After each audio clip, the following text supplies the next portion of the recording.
Hello and welcome to another special video because in today's one we're going to be interviewing Oliver Wyman, who you might know who played the Futuretoid in 2003 show, as well as several other characters such as General Blank from the Tales in Space story arc and Worlds Collide, or Joe Elastic from Justice Falls, or the Joji from the Battle Nexus. For those of you, I can't imagine many people know who I am unless you really pay attention, as Teddy does. I'm a voice actor. My name is Oliver Wyman. I often perform under the name Pete Zarustica, which is a play on words. Actually, there's a dish called pizza rustica, which is very delicious. But I'm a voice actor. I have been for coming up on 30 years now, I think. I've done a lot of animation, a lot of anime. I've done a lot of for kids shows. I these days I mostly do audiobooks. I'm an audiobook narrator, and that's most of what I do. Although I do show up in cartoons and commercials every now and then. You probably don't know, Teddy, who the Honey Nut Cheerios bee is. He's the mascot for Honey Nut Cheerios, which is a cereal we have here in the States. You may have it in the UK, but you probably don't have the bee. Anyway, I was the voice of the bee, so I did that for a while, and that was kind of fun. And let's see. Oh,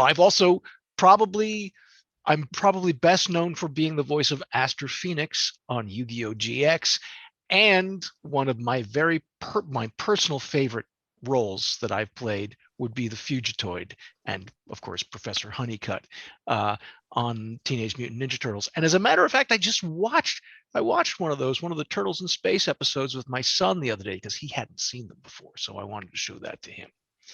So yeah, that's who I am, and thank you for having me on your show, Teddy. I appreciate that.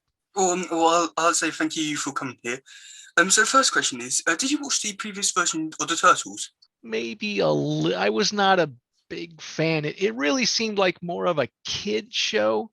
I think when I am a big fan of I've been a fan of the comics. I was working in a comic book store when the first Teenage Mutant Ninja Turtle comic came out.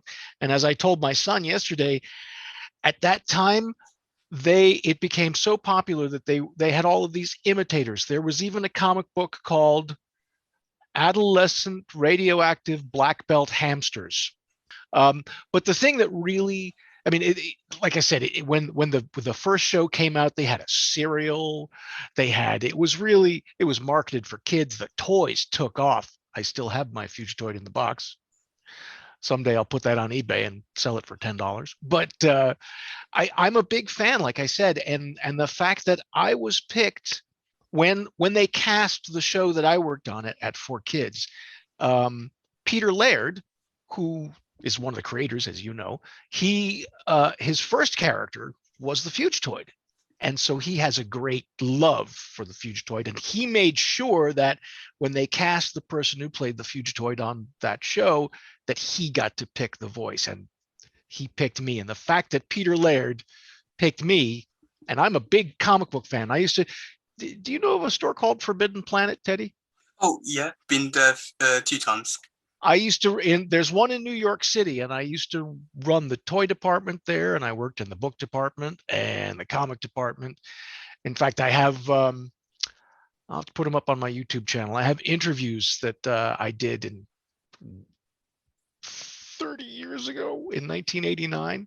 But yeah, I am, as you can see, I got my Superman shirt on, and this is my Dungeons and Dragons hoodie. So yeah. As it says on my Instagram bio, I'm an extreme nerd. Aren't we all? Wow. You're my people. How do you find out about the TV show? Oh, well, that's a good question. That's a really good question. It's a good story. I was working, like I said, I've been a voice actor for a long time, and I was working on a language program. When people learn to speak English, they listen to a recording of actors like myself saying things like, "Excuse me, can you tell me how to find the post office? Thank you very much." And I was working on one of those jobs with a wonderful young lady who I got along with very well. And her name was Veronica Taylor. You might know that name. She was the original Ash in Pokemon in the American dub at 4Kids. So when I met her and I found out what she was, and I was at the time I was playing Pokemon on my Game Boy. I was a fan. So I said, "You're on Pokemon? I want to be on Pokemon. Can you introduce me to them? I would love to audition for, see if I could get on one of those shows. And sure enough, I went to 4Kids and I auditioned for a show called Fighting Foodons. And I played a villain called Grill. And that was the first show I did with them. But not long after that, I was cast in Pokemon as Zigzagoon. And then it was probably right around the same time I auditioned for the Fugitoid at Teenage Mutant Ninja Turtles. And I'm, I have to say that was, not only was I a fan, but the guys I worked with, the Turtles themselves, are friends. They're Wayne Grayson, Dan Green, Mike Sinter-Nicholas, and Sam Riegel, who I'm very jealous of, because you probably know Sam is doing very well as one of the cast members of Critical Role, and as a huge Dungeons and Dragons fan, I'm only incredibly jealous. But but yeah, working with those guys, and the best thing was, normally when we did cartoons, when we did dubs, as we were dubbing Pokemon and Yu-Gi-Oh and other shows like that, we were replacing the Japanese dialogue. So we worked by ourselves, and it's kind of like a video game, because you have to get the timing right to match the flaps, as they say. But when we did Turtles, when we did the TMNT show, they animated to our voices. So we recorded first, and I got to stay in the booth with Wayne and Dan. Oh no, it's Frank Frankson. That's right. Wayne and Frank and Sam and Mike. And they are some of the funniest people, especially Wayne Grayson. One of the funniest people you'll ever meet, and also a huge comic book fan. So he and I had a lot to talk about, but he kept us in stitches the whole time. So I knew about the show, but when I got to 4Kids and they said, "You want to audition for Teenage Mutant Ninja Turtles?" I said, "Are you kidding? Please, where do I go?" And I played a couple other roles on the Turtles, but that is one of the roles that I am proudest of. And what's the auditioning process like?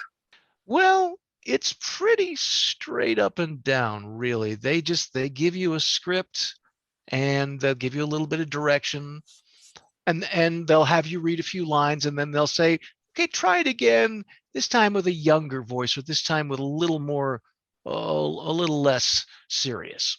Depending on what they're looking for. But the thing is, generally in voiceovers, it's the quality of the voice that they're looking for. So they get a pretty good idea right off the bat. We're all of us, all professional voice actors can, we can act. So it's really the quality of the character voice that they're listening for. And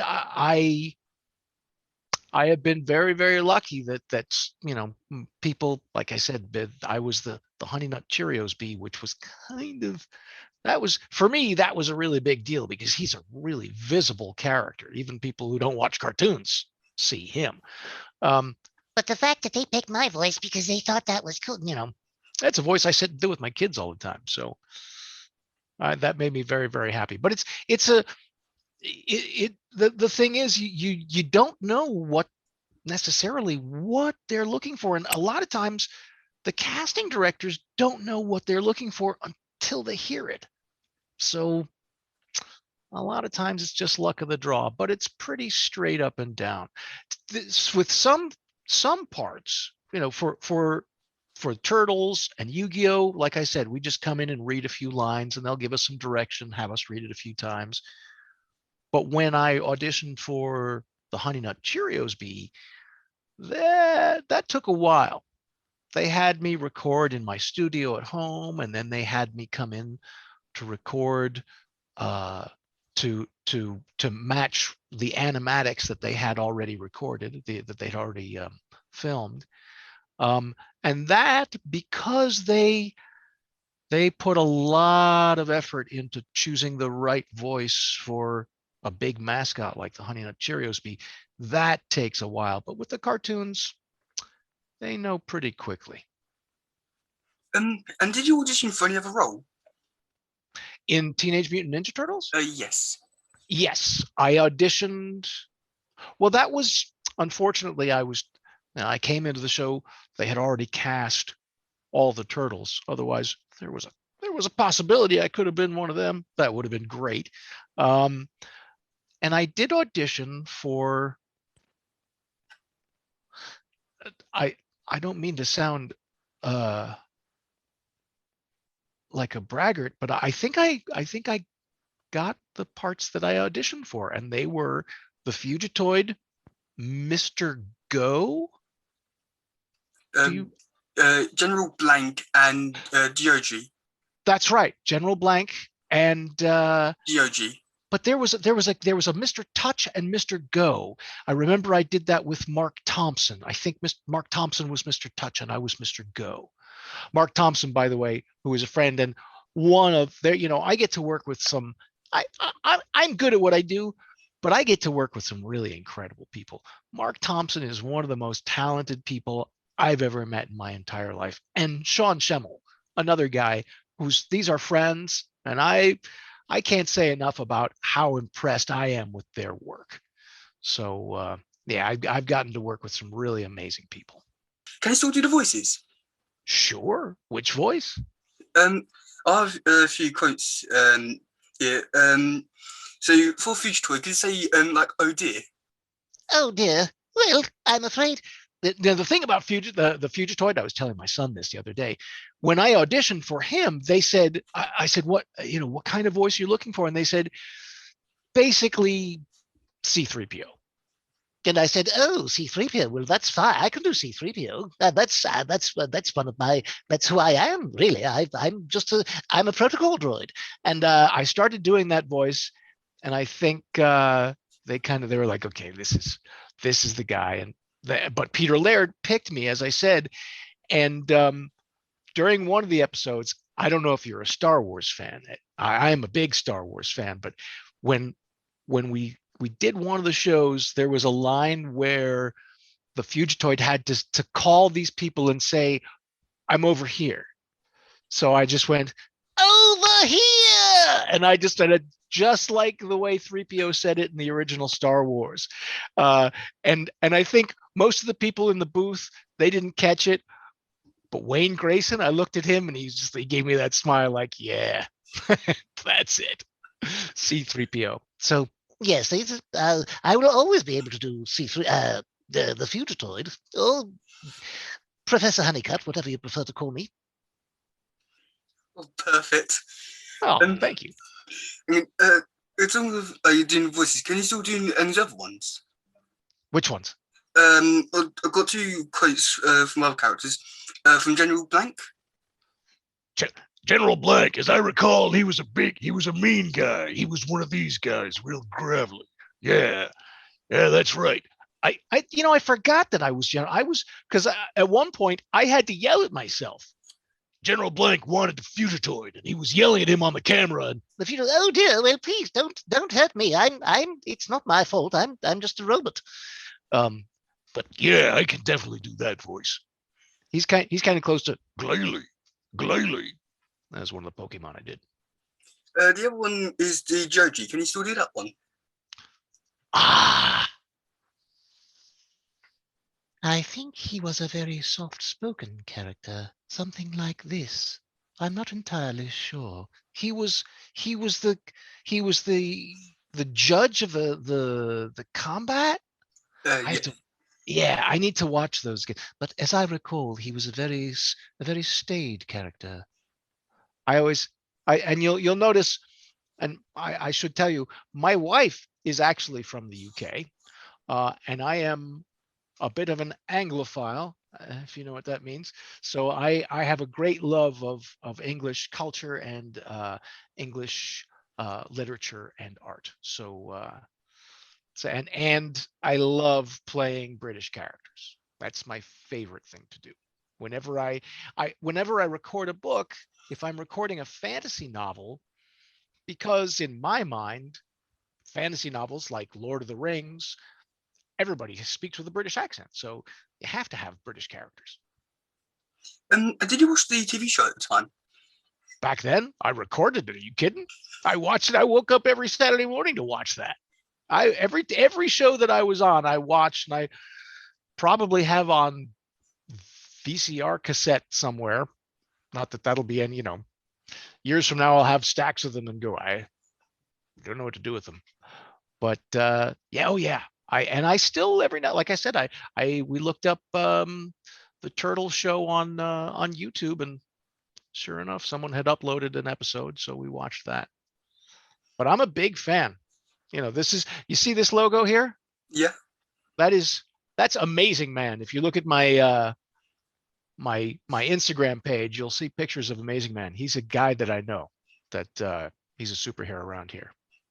But people say we look alike. I have no idea what they're talking about. And do you have a favourite episode from the show? Let me see. It would have to be the one where the Fugitoid, with the story of how Honeycutt became the Fugitoid. I think that would be my favorite. That and the one where I did over here. Because you was in the show for the early seasons, and then all of a sudden you came back for the fun episode. Was it weird you come back for the fun episode? Yeah, it was. It was a little sad. But then I did get to come back and do a video game at one point. So I got to reprise the role. And when they made the new show, I was kind of hoping I'd get the call, but I didn't. Because like some of the characters were like quite interesting. Do you ever like make connections to other like media, like Star Wars or like Marvel stuff? Yes, I definitely. I mean, that was what they told me to go for. But I really enjoyed making him sound as much like 3PO as I possibly could. And it's not, I know it's not precise. I don't do Anthony Daniels' voice perfectly, but I try to get the flavor of it. It is one of my very favorite characters. And like I said, I am a Marvel and Star Wars. I am the biggest fans. Let me turn off my my background here. I'll show you something. You'll appreciate this. See that behind me? Yeah. I've got Cap Shield and standing. I've got Mjolnir. Just you can't see it from here. And then there's a Batman, and then I think I've got a Cap and the Thing. Oh, and you can see there's Jake the dog. Oh, and there is me. Well, Aster Phoenix. And over here, wrong way. Over here, you see I got that logo there. Yeah. That's my logo. They borrowed it for a game, but it's, you know what that says? It says OW, Oliver Wyman. Wow. When Overwatch came out, I was over the moon. Not only am I a huge Blizzard fan, and I loved Overwatch, that's one of my favorite games ever. But when I realized, and I'm a little slow sometimes, I got the game, I got the special collector's edition. I was opening up the box and I looked at the logo and I was like, oh, it's OW like Overwatch. Like my name. Holy smokes. So I went out and I bought every possible I got Overwatch t-shirts. I'm going to get a tattoo someday. Well, maybe not a tattoo, but if they ever my father's name was Oliver Wyman and my grandfather's name was Oliver Wyman. So I am OW3. If they make an Overwatch 3, I'm getting that tattoo for sure. Overwatch 2, we'll buy the game. Do you play video games? Yeah, I play a few. You do? I'll have to play sometime, Teddy. I would love to do that. It'd be my pleasure. And just so you know, I am on Twitch. You can usually watch me playing Fortnite or something on Twitch. So feel free to check it out. So with the characters that, like as I said, like interesting places, do you ever find the scripts weird? Oh yeah. I worked on a show years ago called Shaman King, and that was an unusual show because it was about ghosts, really. It was about a boy who could talk to ghosts, and he could he had a ghost who was an ancient samurai warrior named Amida Maru. And Amida Maru, who was played by Sean Schemmel and was awesome, he was this amazing warrior, and he could possess the boy and fight for him, fight using his body. But because it was about ghosts and it was a little creepy, things got weird. Things got a little like, okay, we have to change this because this is too weird for America to handle. There are some things, it's very interesting how in different cultures, like in Japan, there are some things that are okay, but here, no, that's not okay. And some things that are okay here, but no, you don't do that in Japan. That no, don't do that. But they had a scene where the character I played was he was sort of tied up, and it was very made me uncomfortable. I was like, no, little children being tied up, no, that's not okay. I was playing a 13-year-old boy. Oh, don't tie him up. That's a little unsettling. But yeah, just because it was creepy and eerie with all the ghosts and stuff, that got a little weird. I'm sorry my studio is such a mess. Forgive me. But I wanted to show you my stuff. I was not clear from my one.